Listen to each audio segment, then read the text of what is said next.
গজারিয়ায় ডাকাতির ঘটনায় 2 দিন মোট 14 ডাকাত গ্রেপ্তার।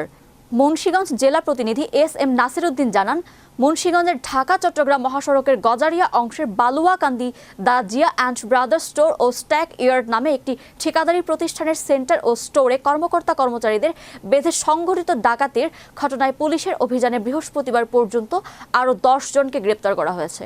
এর আগে একই ঘটনায় 4 জনকে গ্রেপ্তার করা হলেও সর্বশেষ অভিযানের মাধ্যমে 2 দিনে মোট 14 জন ডাকাতকে গ্রেপ্তার করেছে পুলিশ। গজারিয়া থানা সূত্রে জানা যায়, তথ্য প্রযুক্তির সহায়তায় এবং গ্রেপ্তারকৃত ব্যক্তিদের দেওয়া তথ্যের ভিত্তিতে রাজধানী ঢাকা ও দেশের বিভিন্ন এলাকায় অভিযান পরিচালনা করে মোট 14 জন ডাকাতকে আটক করা হয়েছে এবং ডাকাতির কাজে ব্যবহৃত একটি ট্রাক জব্দ করা হয়েছে। দাখিল করলে আমরা এটা এজাহার রূপে গণ্য করি। এজাহার নিয়ে আমরা এটা তদন্ত করে আমরা সংঘবদ্ধ একটি ডাকাত চক্রের সন্ধান পাই এবং আমাদের বিভিন্ন প্রযুক্তির মাধ্যমে আমাদের মাননীয় পুলিশ সুপার মহোদয় সার্বিক দিক নির্দেশনায় এবং আমাদের সার্কেল অফিসারের নেতৃত্বে আমি সহ আমাদের টিম অভিযান পরিচালনা করে আমরা প্রথমে 4 জনকে গ্রেপ্তার করি এবং একটি ট্রাক জব্দ করি। পরবর্তীতে আরো গতকাল আমরা 10 জনকে গ্রেপ্তার করতে সমর্থ হই, ট্রাক আমরা জব্দ করি।